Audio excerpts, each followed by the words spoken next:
don't want that to happen to anybody. And unfortunately, across our region, across the state, it does continue to happen, and it's a senseless incident. So we want to try to mitigate that as much as possible. Your car can be carried away in as few as 6 inches of water. And we tell everybody that, and it is true. If you need to report a blocked roadway, you can do so by calling 311. If you're in an emergency situation, of course, as always, call 911.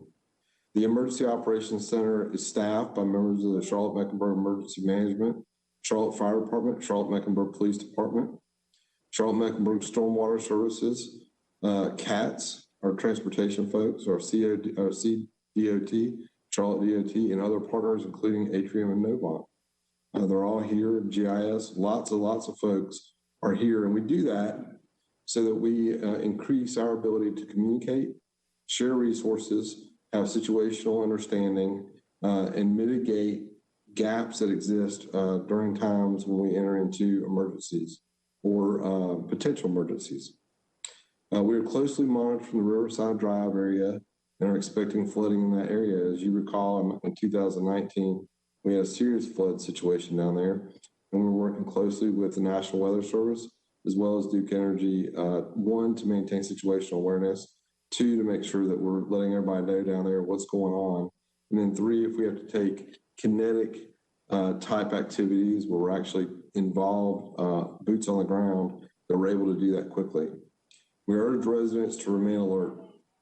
Charlotte-Mecklenburg Emergency Management Office assisted Atrium with flooding this morning in and around the main campus. And as always, and I talked about this earlier, communications and resource sharing are key. Our shelter planning is underway in the event of evacuations are necessary.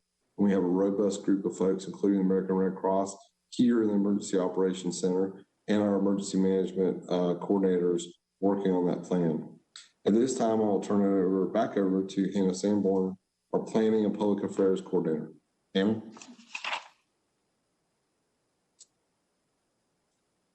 Hello again. So just want to go over a couple of different types of communication that the public can expect to receive from us with this incident. So as many of you are aware, you are getting emergency alerts to your phone.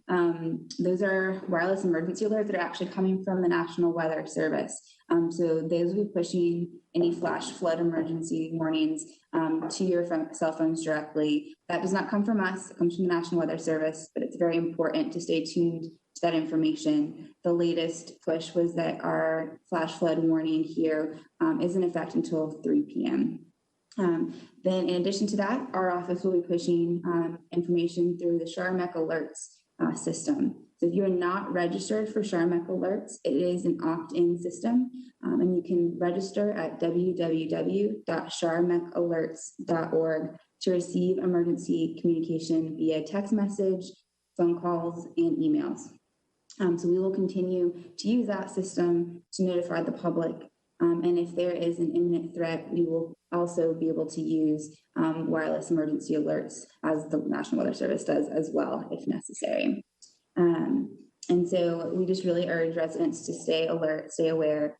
Even once the rainfall has finished, that does not mean that the danger is gone, especially as it gets into darker hours in the evening. It's going to be harder to see flooded roadways, things like that. So please stay tuned to the National Weather Service.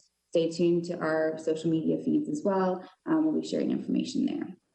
And then I have a quick update on behalf of the City of Charlotte's solid waste. Because of the heavy rains and significant flooding in our area, that has had an impact on solid waste collection.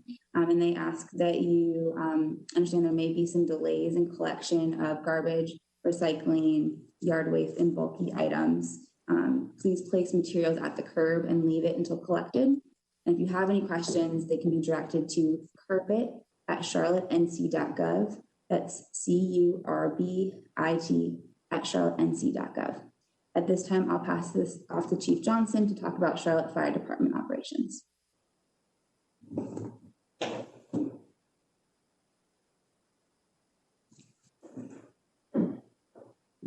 Good afternoon. As you heard from Chief Graham, we have had a significant number of city and county employees that are responding to this weather emergency. I'd like to take this time to just truly acknowledge the men and women of the Charlotte Fire Department, alarm, as well as emergency management. We have responded to over 112 flood incidents since approximately 7:30 this morning.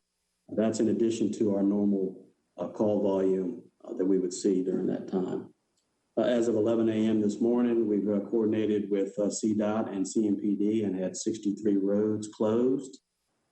We evacuated and rescued 143 people from the Corvian Charter School. This included students and staff.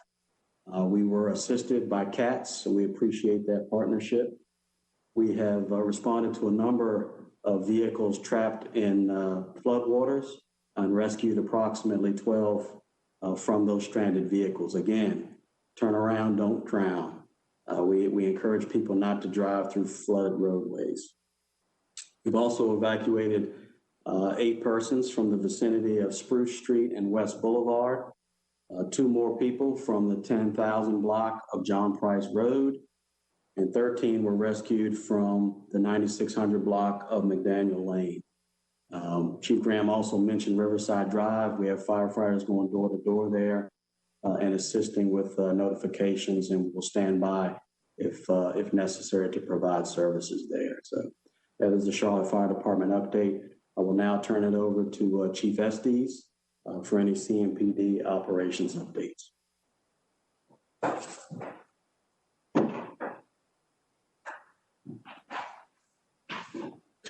Thank you, Chief. From CPD's perspective, we're out full force assisting our firefighter partners in ensuring that the roadways are safe, and will provide traffic control and directions all across our jurisdiction. If I had anything to reiterate is that ensure that if you come across standing water, that you not drive through it.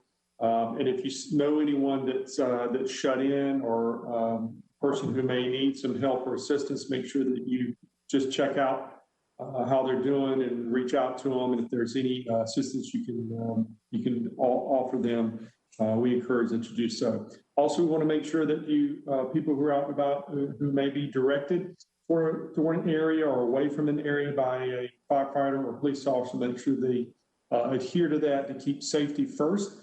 And ensure that the public is safe through this last instance. Lastly, I'd like to plug the outstanding work that's done here by the Emergency Management Office and all the professional partners that have come together to ensure public safety is done at its finest. Thank you. Hannah?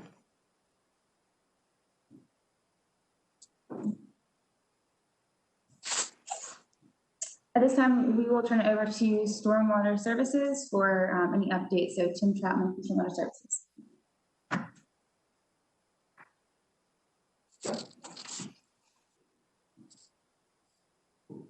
Thank you, Hannah. Just have a few quick notes from Stormwater Services, who's been part of the team monitoring our creek systems and all of the things that are going on.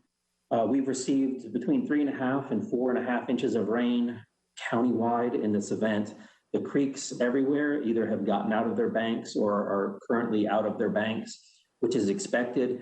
What's unique about this specific event is that it's really happened countywide. We have had larger rainfall totals the past 30 or 40 years, but we haven't had this type of rain throughout the entire county. So about everywhere that you live or drive has been impacted by this rain that's moved through. I'm sure that you have seen flooded parks and yards. Those things are to be expected. We expect the creeks to get out of their banks, and actually it's a good thing that those parks and backyards are storing floodwater instead of them being in buildings. As the water recedes, what we ask is that if you see severe erosion that has happened, again, once the water has receded and it's safe to take a look, or if you see pipe systems that have failed and sinkholes, to report them to 311 in the coming days, and we will get out and take a look at them. We have, although we probably do have some buildings and homes and businesses that have flooded, we have not seen at this point widespread flooding inside of buildings and homes. But if you have experienced flooding in your home or business, please report that to 311 as well. We definitely want to know about homes that have flooded. Another thing that we ask folks to do in the coming days, again, once the water has receded, is to go out and check the storm drains in front of your homes and clear the leaves and debris from those storm drains. This event has carried a lot of debris into our creek systems and storm drain systems, and we need your help clearing those out for the next event. Lastly, the county stormwater program has bought over the past 20 years about 450 homes and businesses, and almost all of these areas where we have bought homes and businesses have flooded to some extent in this event, which just shows some of the work that we've done to avoid a lot of the dramatic losses. The water should be receding here in the next few hours, and probably has in some locations, and hopefully by this evening all the creeks will be down to their fairly normal level. Thank you.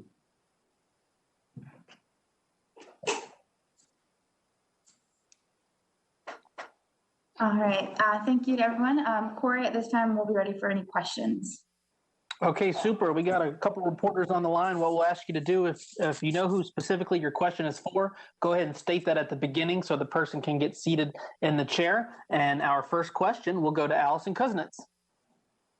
Hey, from Stormwater, can you talk about the buildings that you do know of, how many buildings have been damaged and what you would estimate the cost of that damage to be as far as you know right now?